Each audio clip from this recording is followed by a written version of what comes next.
नमस्कार, आदाब, सत श्री अकाल। मेरा नाम अखिलेश है और मैं आप सभी का स्वागत करता हूँ मेरी ज़ुबानी पे। नमस्कार, आदाब, सत श्री अकाल। मेरा नाम अखिलेश है और मैं आप सभी का स्वागत करता हूँ आज की नई कहानी मेरी ज़ुबानी पे। तो दोस्तों, अभी तक आपने मेरा चैनल सब्सक्राइब नहीं किया तो प्लीज़ सब्सक्राइब कीजिए। बगल में बेल आइकन है, उसको हिट कर दिए। और इससे हमें क्या होता है, आपका कुछ नहीं जाता सर, आपको एक स्टोरी मिलती है। और मुझे जो है थोड़ा-सा मोटिवेशन मिलता है कि लोग मुझे पसंद कर रहे हैं, तो मुझे और भी आगे काम करते रहना चाहिए। तो दोस्तों, आज जो कहानी है, अभी मैं ये कहानी जो है ना, एक बाप की कहानी है। एक हर बाप की कहानी है जो जिसकी बच्ची है, जो बाहर काम करता है और किसी रिश्तेदार के पास अपनी बच्ची सौंप कर जाता है ताकि उसका ख़्याल रख सके। देखो, कोई भी ना माता-पिता अपने औलाद को अपने से दूर रखना नहीं चाहते। लेकिन कुछ मजबूरियाँ हैं, कुछ काम के सिलसिले में या सिचुएशन ऐसी हो जाती है जिसकी वजह से वो अपने बच्चों को अपने पास नहीं रख सकता। कुछ लोग बच्चों को हॉस्टल में रख देते हैं क्योंकि उनके पास पैसे हैं और लेकिन टाइम नहीं है। लेकिन कुछ लोग ऐसे हैं कि वो बाहर जाते हैं और अपने बच्चे को अपने रिश्तेदार के पास छोड़ देते हैं, एक भरोसे पे। तो ऐसी एक कहानी है जो आज मैं सोचता हूँ कि यदि मैं ना सुनाऊँ, तो शायद मैं अपने साथ नाइंसाफ़ी करूँगा। तो दो सो ये जो मामला है एक छोटी बच्ची, माइनर बच्ची से जुड़ा है, तो इसलिए मैं उस डिस्ट्रिक्ट या उनके नाम, उनके परिवार के नाम को ना लेते हुए ये कहानी सुना रहा हूँ। तो कुवैत से एक वीडियो अपलोड होता है, एक डिस्ट्रिक्ट के अंदर हंगामा हो जाता है क्योंकि जिस कत्ल की गुत्थी को वहाँ की पुलिस सुलझाना चाहती थी और वो सुलझाने में नाकामयाब होती है, वहीं किसी दूसरे देश में वहाँ से एक इंसान अपने आप को कहता है कि वो इस कत्ल का गवाह है और उसने ही ये कत्ल किया है। वो कहता है कि मैंने 4 दिन की छुट्टियाँ ली। वो 4 दिन की छुट्टी अपने मालिक से लेता है। फिर अपने परिवार, अपनी बीवी और अपने सास को कहता है कि मैं यहाँ से दूसरे शहर जा रहा हूँ काम के सिलसिले में और 2 दिन में लौट आऊँगा। उसके बाद वो इंडिया आता है, काम तमाम करता है, फिर वापस कुवैत जाता है, अपने परिवार से मिलता है और फिर एक दिन वीडियो में अपना कन्फेशन रिकॉर्ड करता है। और ये कन्फेशन क्या है, स्टोरी क्या है, बताता हूँ। दोस्तों, एक आदमी जो करीबन 17 साल से कुवैत के अंदर रह रहा है, अच्छा खासा कमा रहा है। 17 साल पहले एक गांव के अंदर अपने माता-पिता के साथ रहता है और एक करीबी इंसान, अपने कोई दोस्त और जानने वाले के से कनेक्ट होने के बाद वो कुवैत चला जाता है। बहुत सारे तिकड़म लगाने के बाद, बहुत कुछ चांसेस लेने के बाद वो कुवैत चला जाता है। कुवैत में इसकी एक नौकरी, जो एक ड्राइवरी जो होते हैं ना, कि आप कुवैत में जाते हैं, बहुत सारे काम मिलते हैं, बट इसको ड्राइवरी की नौकरी मिलती है और ज़िंदगी अच्छी चल रही होती है। फिर वो कुवैत से इंडिया आता है। माँ-बाप प्रेशराइज़ करते हैं कि अब उम्र हो चुकी है, शादी कर ले। और अपने माँ-बाप की बात को वो टाल नहीं सकता और वो शादी कर लेता है। शादी करने के बाद पत्नी यहाँ रहती है और ये कुवैत वापस जाता है। इसी बीच फिर वो कुछ समय के बाद हर साल आता है, तो इसी बीच में बीवी को ले जाना, फिर वापस यहाँ छोड़ना, तो ऐसे चलता रहा काफ़ी दिन तक। अब कुवैत में एक दिन बीवी को ले जाता है, बीवी प्रेग्नेंट हो जाती है, बच्चा पैदा करती है और बच्चे को लेकर वो इंडिया आते हैं। उसी बीच जो पत्नी को वो कुवैत ले जाता था, उसमें उसकी पत्नी का जॉब लग चुका था, मतलब उसको नौकरी मिल चुकी थी वहाँ। तो अब मियाँ बीवी दोनों नौकरी करते थे कुवैत में और बच्चा सँभालना उनके बस की नहीं थी। तो वो इंडिया आते हैं बच्ची को लेकर और अपने मदर इन लॉ को कहते हैं कि एक काम कीजिए। दोनों मियाँ बीवी डिसाइड करते हैं कि बच्ची को इनके पास छोड़ देते हैं और जो भी खर्चा होगा मैं भेज दूँगा, हम दोनों भेज देंगे। तब तक अब मेरी बेटी का ख़्याल तुम्हारी माँ रख लेगी। और ऐसा ही हुआ, दोनों ने डिसाइड किया और उसके बाद अपनी सास, उस समय इनके ससुर भी जीवित थे, तो डिसाइड किया। थोड़े दिन के बाद ससुर का देहांत हो गया, दोनों कुवैत चले गए, वहाँ काम करने लगे, वहाँ से ये खर्चा पानी सब भेजते थे। अब बच्ची जो है करीबन 12 साल की हो चुकी थी और इधर जो सास थी उनकी तबीयत भी खराब होने लगी थी। तो अचानक पति को याद आता है, बात करता है अपनी पत्नी से कि देखो, और वो बहुत ही अच्छा इंसान था, बहुत अच्छा इंसान था। और अपनी पत्नी से कहता है, देखो सास की तबीयत खराब रहती है, तो क्यों ना हम सास को अपने पास रख लेते हैं, ताकि यहाँ उनकी देखभाल हो जाएगी और तुम्हें भी कंपनी मिल जाएगी। अब बात है, दोनों इंडिया आते हैं और फिर अपनी सास से बात करते कि चलिए आप मेरे साथ चलिए। लेकिन अब बात फंस रहा था, पछड़ा फंस इस रहा था कि 12 साल की बच्ची थी, वो किसके पास रहेगी। तो अब समझ में नहीं आ रहा था क्या करें। लेकिन जो पत्नी थी उसकी एक छोटी बहन थी जो कि वहीं रहती थी आसपास। तो उन्होंने डिसाइड किया कि जो बच्ची है वो छोटी बहन के पास, यानी वो अपनी मौसी के पास रहेगी। मौसी को कहा गया कि देखिए, जो भी खर्चा होगा हम दोनों भेज देंगे, जो भी इसके पढ़ाई, खाना पीना, रहना और कपड़े लत्ते जो भी खर्चे होंगे उसके पैसे वो बारी बारी भेज दिया करेंगे। बट उनको सिर्फ अपनी भांजी, जो वो भांजी गए लाएगी, तो उसका ख्याल रखना। तो दोनों अपने अपनी बेटी को उनके हवाले करके और कुवैत चले जाते हैं और सास को भी ले जाते हैं। इसी तरह आना जाना, बीच बीच में वो आते थे, अपनी बेटी के साथ मिलते थे, बातें करते थे, फिर वापस कुवैत चले जाते। तो ये जो यहाँ से वापस जाने का जो सिलसिला था वो बड़ा ही दुखदाई था। तो इसी तरह एक दिन वापस आते अपनी बेटी से मिलने के लिए, और बेटी से मिलते वक्त जो बेटी है वो अपनी माँ से कुछ ऐसी बात कहती है जिसको सुनकर पत्नी जो है वो शॉक में आ जाती है। और उसे हैरानी थी कि जो बेटी बता रही है वो कहीं से भी एक डिसेंट बात नहीं बता रही थी। उस बच्ची के साथ कुछ ऐसा हो रहा था जो कि कोई माँ बाप जिसने अपनी बेटी को किसी को भरोसे पे दिया है और उसके भरोसे का मान हानि हो रहा है, तो मतलब इट्स वेरी बैड। क्योंकि आजकल के बच्चे जो हैं उनको बताया जा चुका है, क्योंकि इतनी अवेयरनेस क्रिएट कर चुकी है कि लोगों को ये मालूम है कि गुड टच और बैड टच क्या होता है। तो बेटी जो है अपनी माँ से कहती है कि माँ, ये जो इस घर के अंदर जो बूढ़े व्यक्ति हैं वो मेरे साथ गलत गलत जगह पे छूते हैं और मुझे अच्छा नहीं लगता, और वो अक्सर ऐसा करते हैं। और ये बात जो है, जब भी पत्नी सुनती है उसे बहुत बुरा लगता है और इवन गुस्सा भी आता है, लेकिन वो क्या कर सकती है क्योंकि उसकी मजबूरी है अपनी बच्ची को उस घर में रखना। लेकिन जब ये बात सुनती है तो पहले तो वो अपनी बहन से बात करती है। बहन कहती है कि हो सकता है, मैं इस बात को डिनाई नहीं करती कि वो ऐसा नहीं करते होंगे, क्योंकि वो ऐसे प्रवृत्ति के है इंसान। तो अब ये बात सुनते ही पत्नी अपने को डिसाइड करती है कि वो अपने पति से बात करेगी। उसी समय वो फ़ोन करती है कुवैत में और इस खबर के बारे में बताती है।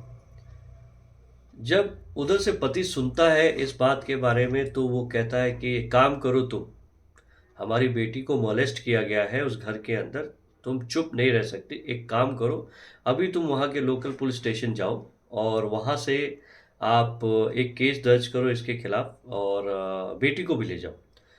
पत्नी ने भी वैसा ही किया। पत्नी सुबह उठती है, सीधे अपनी बेटी को लेती है, जो 12 साल की बच्ची है, उसको ले जाती है और पुलिस थाने में जाकर रिपोर्ट दर्ज कराने के लिए कहती है, पूरी स्टोरी सुनाती है पुलिस वालों को। लेकिन पुलिस वाले उसकी बात को सीरियसली नहीं लेते। कहते हैं कि आप रिपोर्ट दर्ज कीजिए, मेरी बेटी इसके बारे में बताएगी। तो पुलिस वाले कहते हैं कि पहले तो सीरियस नहीं लेते और उस बुजुर्ग व्यक्ति जो 59 साल का आदमी है, जो अपनी उस बच्ची की मौसी का ससुर है, उसको बुलाते हैं और डांट डपट करते हैं और कहते हैं कि यदि अगली बार तुमने ऐसा किया तो तुम्हारी खैर नहीं है, और डांट डपट करके उसे छोड़ देते हैं। और पत्नी कहती है कि आप रिपोर्ट दर्ज क्यों नहीं कर रहे हैं, ये बहुत सीरियस मामला है।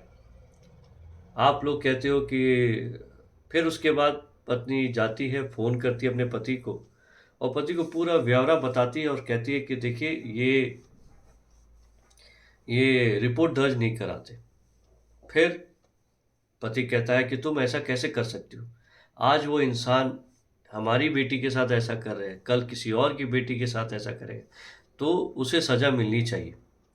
पत्नी वापस जाती है पुलिस स्टेशन और गुहार लगाती है कि आप प्लीज़ इसको केस को दर्ज कीजिए और आप एक्शन लीजिए। अब इस पर पुलिस वालों को गुस्सा आ जाता है, कहते हैं कि तुमने क्या समझ रखा है? तुम जिस पे इल्ज़ाम लगाओगे हम उसको अरेस्ट करें? तुम हमें बताओ कि हमें किसको अरेस्ट करना है? उसे बहुत डपाते हैं, डाँटते हैं, डपटते हैं और उसके साथ बदसलूकी करते हैं। कहने का मतलब है कि उसकी बात को सुनते नहीं हैं। अब पुलिस वाले कहते हैं कि ज़्यादा दिमाग चलाओगी तो तुम कुवैत जाने लायक नहीं रहोगे, तुम्हारे पे हम कुछ ऐसा केस डाल देंगे कि तुम कुवैत जाना तो क्या, किसी अगले शहर में नहीं जा पाओगे। अब पत्नी जो है डर जाती है, पुलिस से क्या लड़ाई झगड़ा करना। वापस आती है, पति को पूरी बात बताती है, तो पति को गुस्सा आता है। तो वो कहता है, एक काम करो, तुम ना बेटी को लेकर कुवैत आ जाओ। और जैसे ही ये बात सुनती है पत्नी, इमिडिएटली अपनी बेटी को कुवैत लेकर आ जाती है। अब कुवैत में पति, पत्नी, सास और बेटी, बहुत सारे कारण थे क्योंकि वो कुवैत नहीं ले जा पा रहा था। तो अब इस बार किसी कारणवश जो भी हो, वो आ जाते हैं। दोनों इस बात पे डिसाइड करते हैं कि इंडिया में क्या हुआ, सारा इंसिडेंट ब्यौरा बताती है पत्नी। फिर उसके बाद पति वहाँ से कोशिश करता है कैसे भी करके रिपोर्ट दर्ज हो जाए, लेकिन वो नाकामयाब हो जाता है। तो एक दिन अपनी पत्नी से पूरी बात कहता है कि देखो, ये सारा चीज़ अब जब पुलिस नहीं कर सकती और ये जो आदमी है खुले में रहेगा तो बाकी और बेटियों को भी अ, दिक्कत हो सकती है, परेशानी हो सकती है। हो सकता है कि उस किसी और बेटी के साथ ये ऐसी गलत हरकत करे, तो इसे जीने का कोई हक नहीं है। अब दोनों डिसाइड करते हैं और पत्नी की भी हामी होती है, क्योंकि वो गुस्से में तो थी क्योंकि उसकी बेटी के साथ ऐसा हुआ था। देन जो पति होता है अपने मालिक से कहता है कि देखिए, मुझे 4 दिन की छुट्टी दे दीजिए और मैं 4 दिन में इंडिया से वापस आ जाऊंगा। इसी तरह वो घर आता है, वो अपने परिवार को कहता है कि देखिए, मैं 2 दिन के लिए दूसरे शहर जा रहा हूँ काम के सिलसिले में, और आपसे फिर मुलाकात होगी। इसी तरह सबको बोलकर गुड बाय बोलकर निकलता है और फ्लाइट पकड़ता है इंडिया के लिए। चेन्नई एयरपोर्ट पर लैंड करता है। वहाँ एक कैब पकड़ता है और वो आंध्रा के उसी डिस्ट्रिक्ट में पहुंचता है। और डिस्ट्रिक्ट में जब गांव के बाहर ही अपने से उतरता है, पैदल चलता है। अब रात हो चुकी थी, कम से 3 पहर, मतलब अब लास्ट पहर आ चुका था। तो क्योंकि उस गांव में वो रह चुका था और उसे मालूम था कि कौन कहाँ कब कैसे सोता है, तो वो चेन्नई से ही ना सरिया खरीद के लेकर आया था। वो उस खटिया के पास जाता है क्योंकि अक्सर गांव में लोग बाहर सोते हैं। तो ये जो 59 साल के जो बुजुर्ग थे, वो भी खटिए पे सो रहे थे। उस खटिया के पास ये आता है, अपने सरिया निकालता है और जोर से एक आघात करता है, एक वार करता है। एक वार में ही उसे लग गया था कि ये आदमी जो है निढाल हो गया। फिर भी उसने दूसरा वार किया और फिर पूरा चेक किया घाव कितने गहरे हैं। जब उसे महसूस हो गया कि अब ये उठने वाला नहीं है, तो वहाँ से चुपके से वही सरिया गिराता है। शायद उसे वो चाहता था कि पुलिस को पता चले इन्वेस्टिगेशन में कि क्या हुआ है, हैंड फिंगरप्रिंट्स उसे मिले। लेकिन और उसने क्या किया था, गांव के बाहर ही कैब वाले को कहा था कि रुको और फिर मुझे वापस जाना है। तो कैब वाला क्यों नहीं रुकेगा, क्योंकि जब वो सिटी से गांव आ रहा, फिर गांव से वापस जाना है, तो यदि सवारी मिल जाती तो बहुत अच्छी बात है। तो वो रुका हुआ था। फिर वो कैब में बैठता है, कुवैत के लिए चेन्नई एयरपोर्ट जाता है। वहाँ से फ़्लाइट उसकी ऑलरेडी बुक थी, वो फ़्लाइट चढ़ता है। चढ़ने के बाद वो कुवैत वापस आता है। अब यहाँ सुबह जैसे ही लोग उठते हैं, देखते हैं कि एक बिस्तर पे उस आदमी को मरा हुआ पाते हैं। लोग घबरा जाते हैं, गांव में पूरी खबर फैल जाती है, वायरल हो जाती है।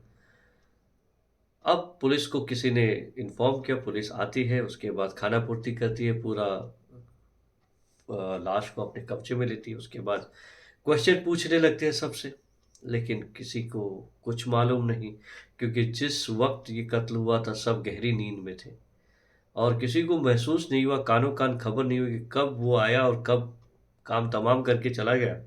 अब उनको क्या है, लोकल ही वो ट्राई कर रहे थे, क्योंकि वहाँ कोई सीसीटीवी फुटेज था नहीं। तो लोकल ही ट्राई करते, इससे पूछना उससे पूछना, लेकिन कुछ हो नहीं पा रहा था और पुलिस नाकामयाब थी, कोई सुराग मिल नहीं रहा था। कत्ल तो हो चुका था। उसके बाद ये जो कुवैत पे बैठा है, एक छोटा यूट्यूब चलाता था और उसका आंध्रा मतलब ट्रेडिशनल तेलुगु जो था, तेलुगु चैनल था उसका।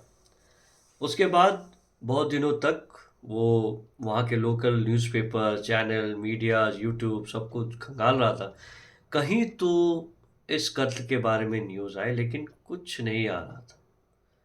अब इससे बड़ी बेचैनी हो रही थी, क्योंकि ये चाहता था कि लोगों को पता चले। तो एक दिन उठता है और अपने यूट्यूब चैनल पे एक वीडियो अपलोड करता है। जैसे ये वीडियो अपलोड होता है, चारों तरफ सनसनी फैल जाती है, क्योंकि जिस कत्ल को सुलझाने के लिए पुलिस एड़ी चोटी का जोर लगा रही थी, उसका कातिल खुद अपने आप को कातिल बता रहा है, अपने आप को सरेंडर करने की बात कह रहा है। तो यूट्यूब पे उसने अपना वीडियो अपलोड किया और सबसे पहले तो उसने कहा कि जो मैंने किया, मैं उसके लिए कोई अफ़सोस मैं मुझे कोई अफ़सोस नहीं है और जो भी किया मैंने अपने देश की बेटियों के लिए किया है। आगे कोई और इंसान ऐसा ना कर सके, इसलिए मैंने किया है और मुझे इस बात का कोई भी शर्म नहीं है। मैं इसके लिए कोई तकलीफ़ नहीं है मुझे और कोई गिल्ट नहीं है। तो हाँ, लेकिन मैंने सोचा कि मैंने एक जुर्म किया है, जिसके लिए मैं बहुत गिल्टी फ़ील कर रहा हूँ और मैं चाहता हूँ कि और पूरी कहानी बता दी उसने कि क्यों ऐसा किया। फिर उसने अंत में ये कहा कि यदि पुलिस ये सारी चीज़ें पहले ही कर लेती तो शायद मुझे ये काम नहीं करना पड़ता। शायद मेरे हाथ से कत्ल नहीं होता। शायद मेरे हिसाब से वो इंसान अभी जीवित रहता। शायद वो इंसान जीवित रहता। लेकिन खैर, पुलिस ने जब अपना काम नहीं किया तो मुझे अपने अपने हाथ में लेना पड़ा। सो मैं अपने आप को पुलिस के हवाले करना चाहता हूँ, जैसा भी पुलिस कहेगी मैं वैसा करने को तैयार हूँ।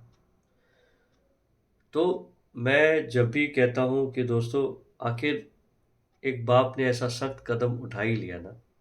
अतुल सुभाष ने जो किया वो मैं उसको सपोर्ट नहीं करता, लेकिन इस बाप ने जो किया उसको भी मैं डिनाई नहीं कर सकता। आशा करता हूँ ये कहानी आपको पसंद आई होगी। तो मिलते हैं अगले वीडियो में। तब तक के लिए अलविदा, शब्बा खैर और अपना और अपने परिवार का पूरा ख्याल रखें, मान रखें और सबकी इज्जत करें। Thank you.